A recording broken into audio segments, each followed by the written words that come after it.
So a lot of you know that I have been selected in IBPS PO. If you guys were asking like from where did I start my preparation and how did I prepare and what my strategy was. So this video is all about that. मैं हिंदी में भी बोलूँगी of course, बीच बीच में मेरी English आ ही जाती है, वो please माफ़ करना उसके लिए. बट इतनी भी हाई फाई शशि थरूर जैसे इंग्लिश तो नहीं है, तो थोड़ा बहुत संभाल लीजिए प्लीज़.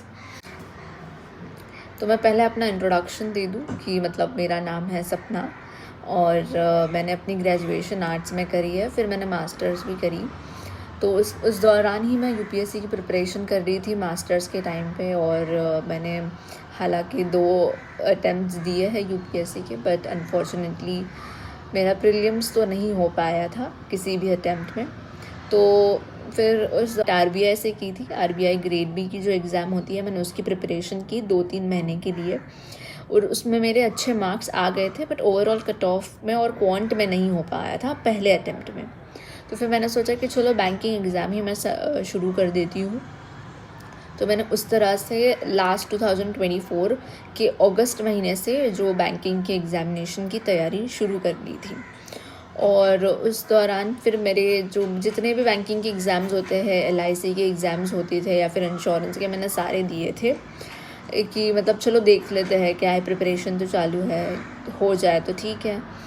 तो फिर उस दौरान मैं सारे फॉर्म्स भरा करती थी, और उसमें फिर मेरा जो 2025 में जो जैन मंथ में जो एसबीआई क्लर्क का था, उसमें हो गया था, प्रीलिम्स निकल गया था, बट इतनी अपेक्षा नहीं थी उससे, तो मैंने मेंस की तैयारी तो नहीं थी. पहले बहुत ज़्यादा क्लूलेस थी मैं, क्योंकि बैंकिंग और यूपीएससी में बहुत फ़र्क है. आपको लगता है कि एक कॉम्पिटिटिव आपने निकाल लिया, एक कॉम्पिटिटिव की तैयारी कर रहे हो तो दूसरे कॉम्पिटिटिव एग्ज़ाम्स निकल जाते हैं. हाँ, निकल जाते हैं, बट मेरा पहले से इतना रीजनिंग और क्वांट इतना स्ट्रॉन्ग नहीं था. तो जैसे मैं आर्ट्स बैकग्राउंड से हूँ, मैंने पहले ही बताया था. तो फिर हुआ क्या कि मेरे को थोड़ा सा क्वांट में स्पीड बढ़ाने में थोड़ा सा टाइम लग गया था, बट मेरा तब भी एसबीआई प्रीलिम्स निकल गया था क्लर्क वाला. तो मैंने मेंस दिया, बट मुझे इतने होप्स नहीं थे उसमें. तो मई मंथ में जब रिज़ल्ट आया, तो मई या जून में कुछ रिज़ल्ट आया था 2025 में, तो उसमें नहीं हुआ क्योंकि नहीं थी तैयारी, मेंस की नहीं थी.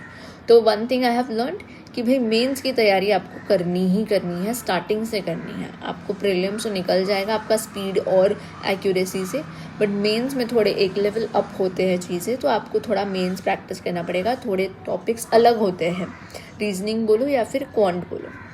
इंग्लिश की मैं जब बात करूँगी तो इंग्लिश तो मेरा पहले से ही अच्छा था, मतलब इतना भी अच्छा नहीं कि बहुत शेक्सपियर लेवल वाला नहीं, पर बेसिक था. मेरी अंडरस्टैंडिंग अच्छी है, मेरी रीडिंग फास्ट है, तो मैं हमेशा फोकस पैसेज पे, जो छोटे छोटे क्वेश्चंस होते हैं, कनेक्टर्स क्वेश्चंस होते हैं, जो छोटे ग्रामर पे निकाल सकते हैं, मैं वो करती लेती थी, और उसमें मेरे मार्क्स आ भी जाते थे अच्छे खासे. और क्वांट में देखा जाए तो मेरी क्वांट वीक थी, तो मैंने अपने स्टार्टिंग से ही सिंप्लीफिकेशन एंड क्वाड्रेटिक इक्वेशन ये सारी चीज़ों पे मैंने फोकस रखा कि बेसिक अपना बनाया जाए, पहले बेसिक स्ट्रॉन्ग रखूँ और उस पर स्पीड पे जोर लगाओ. और कुछ टॉपिक आज भी आप मुझे बोलोगे तो मैं शायद नहीं कर पाऊँ. जो बड़े बड़े क्वेश्चंस है, जो कॉम्प्लेक्स क्वेश्चंस हैं, या जो थोड़े से टेक्निकल क्वेश्चंस हैं क्वांट के, वो मैं नहीं कर पाऊँगी, क्योंकि मैंने स्ट्रेटेजिकली पढ़ाई की थी क्वांट की, कि मुझे पता था मैं क्वांट में इतना स्कोर नहीं कर पाऊँगी इतने कम टाइम में. शायद मैं 1 और साल अच्छे से प्रैक्टिस करती तो मेरा हो जाता, पर मुझे कम टाइम में एग्ज़ाम निकालनी है, तो मेरी वीकनेस मैंने ढूंढी, उस पर भी काम किया, बट इतना नहीं. इससे ज़्यादा अच्छा है कि मेरा जो रीजनिंग और इंग्लिश है वो मैंने अपना अच्छा कर लिया था. रीजनिंग पे मैंने अच्छी पकड़ निकाली थी, बेसिक कॉन्सेप्ट जो है मेरे सारे अच्छे थे, रीजनिंग में बना लिए और उस पर प्रैक्टिस करती रही मैं. और क्वांट में जो है वो छोटे मोटे, जो मेरे को अगर मुझे लग रहा है कि टाइम एंड डिस्टेंस मुझे अच्छी तरह से समझ में आ रहा है, तो मैंने उसके सारे क्वेश्चंस पीवाईक्यू से कर लिए थे. और उसमें मतलब जितना हो सके उतना पीवाईक्यू से कर लिया कि ऐसे टाइप के क्वेश्चंस आते हैं, किस तरह से इजीली सॉल्व करना चाहिए. तो ऐसा आपको अगर कोई भी सेक्शन आपको टफ लग रहा है, उसमें से आप कुछ टॉपिक ऐसे निकालिए जो फ्रीक्वेंटली आते हैं, और उसके पीवाईक्यू सॉल्व कीजिए, और उस पर पकड़ बनाइए अपनी, कि अगर एग्ज़ाम में आया तो मुझे ये करके ऐसा नहीं होना चाहिए कि इसमें मार्क्स जाने चाहिए।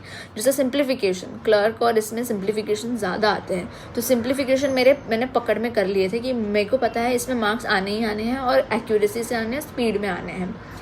तो स्पीड पे फोकस किया, क्वांट के लिए, रीजनिंग के लिए भी स्पीड पे फोकस किया। आपके अगर कॉन्सेप्ट्स अच्छे हैं तो आप जल्दी पजल सॉल्व करोगे, आप जल्दी क्वेश्चंस के आंसर दे पाओगे बना के। इंग्लिश में मैं अगेन बोलूँगी आपकी रीडिंग बहुत अच्छी होनी चाहिए, अंडरस्टैंडिंग अच्छी होनी चाहिए, और आपको स्ट्रेटेजिकली ये एग्ज़ाम्स देने हैं। बस आते ही पेपर चालू होते ही आपको वही फर्स्ट क्वेश्चन नहीं करना है। एग्ज़ाम देने की भी बहुत स्ट्रैटेजी होती है कि आपको कौन सा क्वेश्चन पहले लेना है, कौन सा नहीं लेना है। प्रीलिम्स में तो ठीक है चलो, बट मेंस में तो आपको स्ट्रेटेजिकली ही चलना है। और बात आई जनरल नॉलेज की, जनरल अवेयरनेस की, तो बहुत ही मैंने स्टार्टिंग से अपना शुरू किया था। जैसे मैंने आरबीआई की परीक्षा दी थी, तो मेरा स्टैटिक उसी में हो गया था कि जो भी आरबीआई की मैं पढ़ाई कर रही थी, मैंने क्लासेस ज़रूर लगाए थे, आरबीआई के अड्डा से लगाए थे, उसमें मेरे स्टैटिक हो गया था, अच्छा खासा पकड़ थी। और जो फिर बाद में जो करंट अफेयर की बात आती है, तो मैंने यूट्यूब से ही करंट अफेयर किया था और डेली करंट अफेयर किया करती थी। मैं कभी भी मंथली नहीं गई हूँ, कभी भी वीकली नहीं गई हूँ, डेली करंट अफेयर हुआ करते थे। बीच में कुछ गैप आ गया था मई मंथ में, क्योंकि थोड़ा सा मैं अपसेट हो गई थी क्योंकि रिज़ल्ट नहीं आया अच्छा एसबीआई क्लर्क का मेंस का, तो फिर मैं थोड़ी सी अपसेट हो गई, तो बीच में चला गया था, तो मैंने फिर वो कवर अप कर लिया मंथली इससे। बट मेरे जो करंट अफेयर थे वो डेली थे। मैं आपको नोट्स भी, अगर आप चाहते हो तो मैं नेक्स्ट वीडियो में बताऊंगी नोट्स कैसे बनाए थे मैंने। तो यस, इतना ही फिर करंट अफेयर मैंने रोज़ किया। आप रोज़ अपने खुद के नोट्स बनाइए। मैं तो यही आपको बोलूँगी कि आपको खुद के नोट्स बनाने होने चाहिए, छोटे से शॉर्ट में। जो बोल रहे हैं सर, जो भी वीडियो है, भले ही वो पीडीएफ देते हैं, और वो पीडीएफ ही जमा करके रह जाता है, वो हम वापस रिवाइज़ करने नहीं जाते। जितना आप अपने पास बुक में रखोगे, जितना आप लिखोगे, उतना ज़्यादा याद रहेगा, उतना मुझे तो यही कंफर्टेबल पड़ता है। मेरी पूरी एक बुक बन चुकी है, पूरे 1 साल के करंट अफेयर के नोट्स थे, बिकॉज एवरी 6 मंथ्स आपको 6 मंथ्स के लेने होते हैं करंट अफेयर। बट आजकल दिक्कत ये है कि एग्जामिनेशन जो IBPS ले रहा है वो स्टैटिक भी पूछ रहा है। और स्टैटिक मतलब ये नहीं कि जो नॉर्मल स्टैटिक नहीं, जो करंट अफेयर की ही चीज़ें हैं उसके स्टैटिक पूछ रहा है।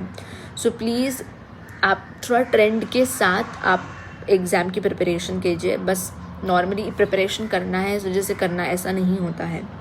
I have suffered because of this. फिर द वेरी स्टार्टिंग में बहुत सारे एग्जामिनेशंस मैंने बहुत प्रीलिम्स भी नहीं निकाल पाई हूँ मैं। बट ये दिस एग्ज़ामिनेशन जो भी हुआ है IBPS PO का, IBPS क्लर्क भी मेरा हो चुका है, मेंस का रिज़ल्ट बाकी है, SBI प्री भी निकल चुका है, मेंस अभी बाकी है, बट IBPS PO भी हो चुका है, तीनों स्टेजेस के क्लियर हो चुके हैं। सो मैं तो यही आपको बोलूँगी कि आप डे 1 से अपनी पकड़ बनाइए। आप कुछ क्या स्वॉट एनालिसिस कीजिए, आपको क्या स्ट्रेंथ है, आपकी क्या वीकनेस है। वीकनेस में भी आप चुनिए कि आप कौन सा पक्का कर सकते हैं, और कोई तो 2 सेक्शन आप स्ट्रॉन्ग रखिए जिससे आप स्कोर निकाल सकते हो। And let that be English बहुत ही स्कोरिंग है।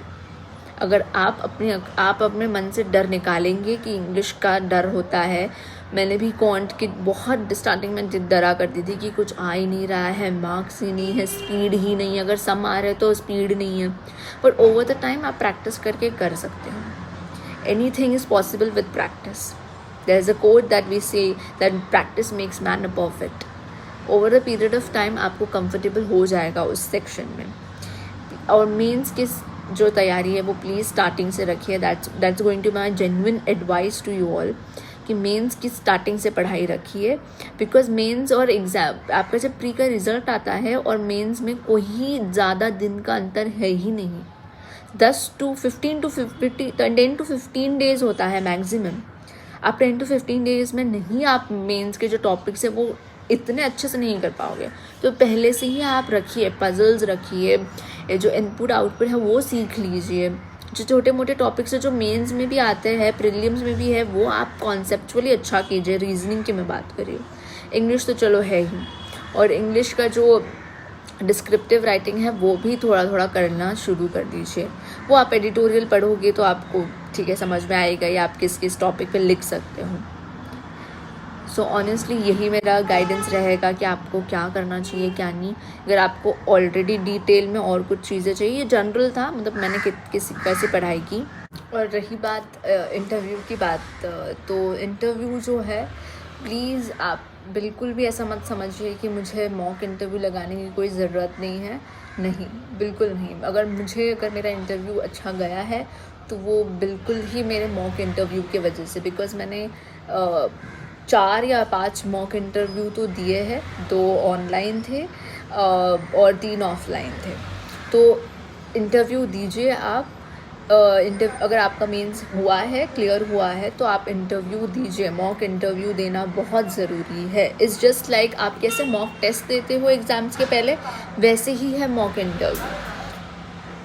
Offline interview is very important, I would से this is my genuine advice. कौन से भी इंस्टीट्यूट के आप लगा सकते हो, सारे इंस्टीट्यूट बहुत अच्छे हैं, I would say. And do give mock interview, it's just like mock test, that's it. And यही था मेरा सब गाइडेंस। और जो भी मेरे, I would not say it's a guidance, it's a general overview कि मैंने कैसी पढ़ाई की एंड क्या, और आपको क्या इससे लेना है। एंड अदरवाइज़ आपको और भी कुछ अगर वीडियो चाहिए होगा, स्पेसिफिक कोई चीज़ हो चाहिए होगा, तो please let me know. And yes, all the best for future aspirants and